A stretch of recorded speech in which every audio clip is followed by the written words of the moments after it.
Democracy depends on a free press. Please support our independent journalism at democracynow.org/give.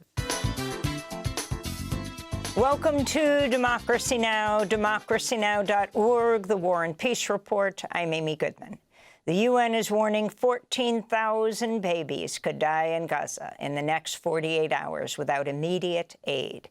100 aid trucks have been approved for entry into Gaza today, far short of the number needed, but a big jump after fewer than 10 trucks were permitted to enter Gaza on Monday. The slow trickle of aid was the first food allowed into Gaza since Israel imposed a total blockade 11 weeks ago. A UN official called the limited supplies a drop in the ocean as the population of over 2 million is facing famine. The leaders of Canada, France, and the UK, all staunch allies of Israel, warned they could move to sanction Israel unless it halts its stepped-up offensive on Gaza and allows unfettered aid access. Separately, 23 of Israel's allies signed a joint statement calling for a, quote, full resumption of aid into Gaza immediately, unquote. Israeli forces continue to bombard Gaza overnight, killing at least 73 more Palestinians, including in Khan Yunis, after the Israeli military ordered residents of the southern city to flee as it launched a major ground invasion and vowed to take control over the entire territory. Israel also attacked another school-turned-shelter in Gaza City. Israeli strikes on Gaza's hospitals also continue. The World Health Organization Monday condemned an attack on Nasser Hospital, which destroyed 1/3 of a medical supplies warehouse. This is the hospital's director, Dr. Atef Al-Hout. We now have nearly 30 patients in the intensive care unit, and I have 7 patients who need intensive care in the emergency room that I can't find space for. Until when will this silence continue? Until when will the Security Council stand idly by? Until when will the United Nations, the European Union, and other institutions stand watching this situation? Yemen's Houthi movement announced Monday it's escalating its actions in support of Palestinians and said it would impose a naval blockade on Israel's port of Haifa. The armed forces will not hesitate, with Allah's help, to take the necessary additional measures in support of our oppressed Palestinian people and their esteemed resistance. The U.S. Supreme Court ruled Monday to allow the Trump administration to remove Biden-era protections that shielded nearly 350,000 Venezuelan immigrants from deportation. The unsigned 2-paragraph order gave no reasons for lifting an injunction by a federal judge in San Francisco who ruled that removing TPS, that's temporary protected status for Venezuelan asylum seekers, would, quote, inflict irreparable harm on hundreds of thousands of persons whose lives, families, and livelihoods will be severely disrupted, cost the United States billions in economic activity, and injure public health and safety, unquote. An attorney representing Venezuelan immigrants called Monday's ruling, quote, the largest single action stripping any group of non-citizens of immigration status in modern U.S. history, unquote. The Justice Department Monday charged New Jersey Congressmember LaMonica McIver with assault against federal agents over the clash at a Newark immigration detention center earlier this month. Congressmember McIver was at the ICE jail for an oversight visit with 2 other Democratic Congress members and Newark Mayor Ross Baraka, who was arrested at that time. On Monday, the interim U.S. Attorney for New Jersey, Alina Habba, who is also Trump's personal lawyer, announced she's dismissing a misdemeanor trespassing charge against Baraka. Congressmember McIver said in a statement, quote, the charges against me are purely political. They mischaracterize and distort my actions and are meant to criminalize and deter legislative oversight, she said. The ACLU warned, quote, if the Trump administration can target elected officials who oppose its extreme agenda, it can happen to any one of us, unquote.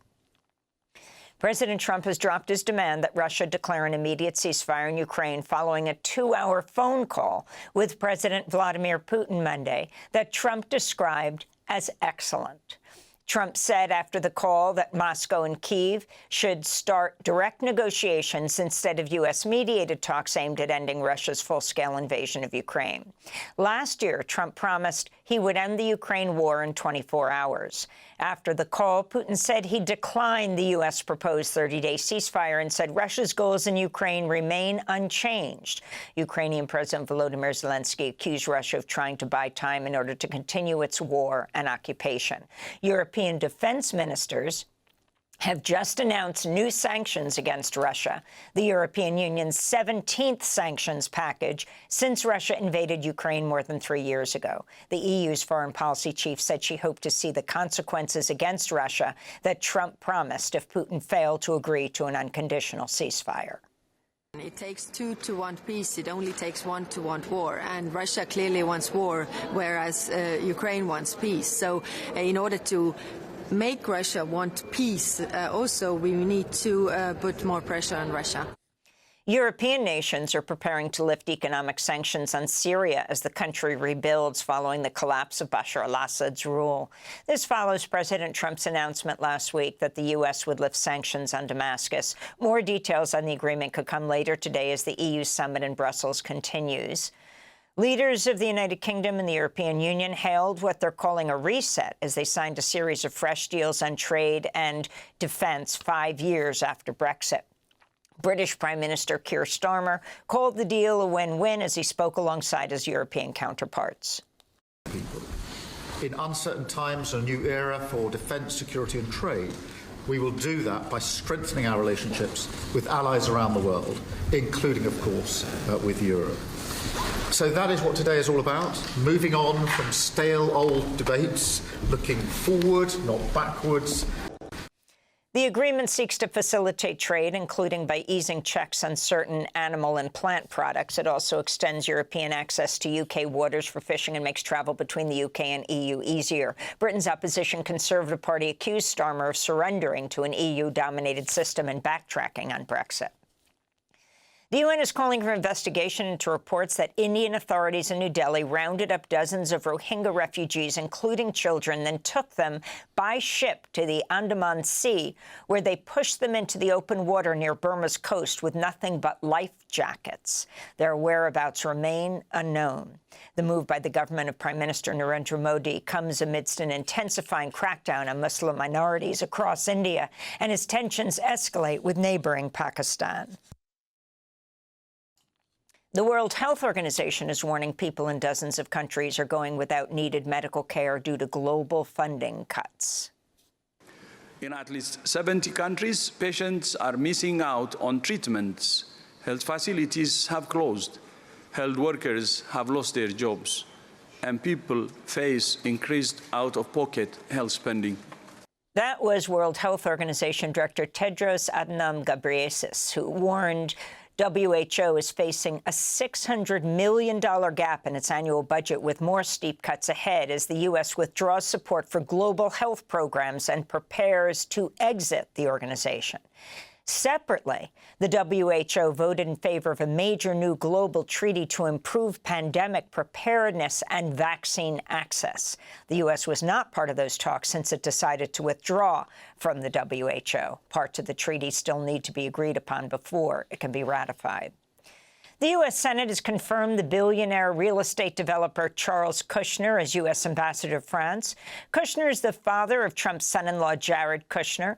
In 2020, Trump pardoned him for federal crimes, including witness tampering, after Kushner hired a prostitute to seduce his brother-in-law with instructions to secretly record the affair and to send video to Kushner's own sister. ProPublica reports Transportation Secretary Sean Duffy sold stock in 34 companies in February, just 2 days before President Trump announced plans to impose steep tariffs on foreign imports, setting off unprecedented stock market volatility. Duffy is at least the second cabinet secretary to have sold shares with apparent insider knowledge.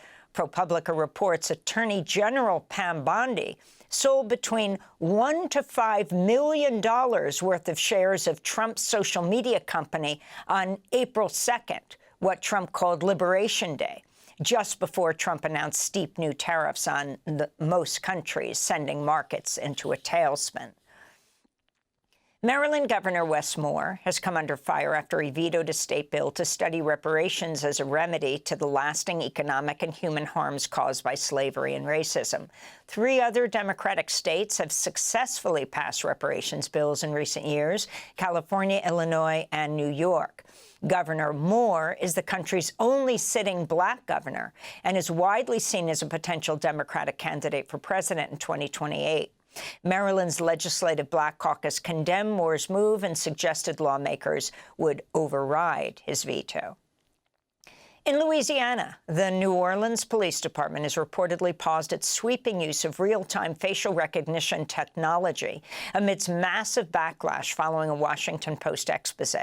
New Orleans police reportedly used a private network of more than 200 surveillance cameras and facial recognition technology to constantly monitor public streets with no oversight.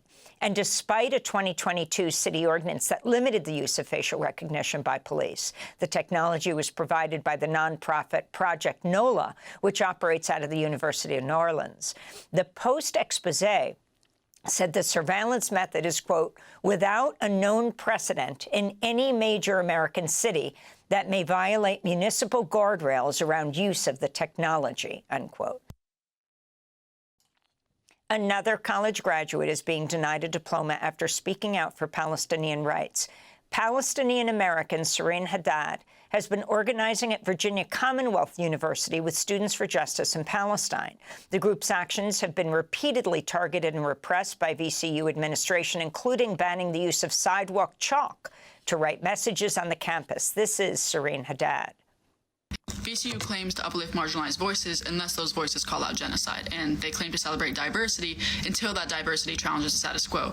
And they claim to teach critical thinking, but punish those who think critically about empire, occupation, and ethnic cleansing. VCU wants me to choose silence over justice and comfort over courage and a diploma over my people. I have lost over 200 family members in this ongoing genocide just in the last year and a half.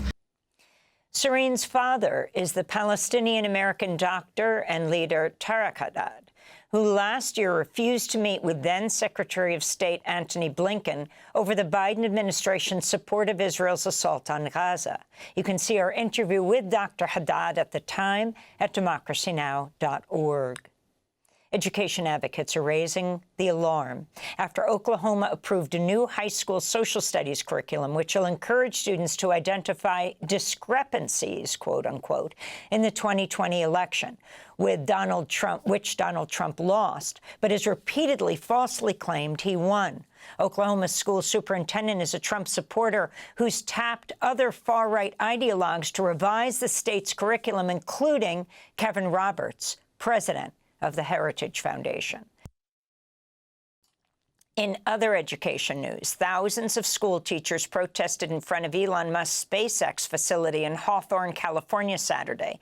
The teachers condemned DOGE's dismantling of the education department and cuts to special education and student meal programs. The Trump administration has moved to allow the sale of devices that turn semi-automatic rifles like the AR-15 into fully automatic machine guns. The Justice Department said Friday it had reached a settlement abandoning a legal fight to ban the device called Forced Reset Trigger, first brought by the Biden administration. Gun control groups condemned the move, saying the Trump administration has effectively legalized machine guns. And Republican lawmakers in Missouri have passed a referendum that, if approved by voters, would restore the state's near-total ban on abortion. Last week, Missouri Republicans invoked a rarely used rule to shut down a Democratic filibuster blocking the vote. In November, Missouri voters approved a measure that enshrined abortion rights into the state's constitution. The Republican-led referendum does not need the governor's signature and is expected to appear on the November 2026 ballot. And those are some of the headlines. This is Democracy Now!, democracynow.org, the War and Peace Report. I'm Amy Goodman in New York, joined by Democracy Now!'s Juan Gonzalez in Chicago. Hi, Juan. Hi, Amy, and welcome to all of our listeners and viewers across the country and around the world. Democracy Now! Is funded by viewers like you.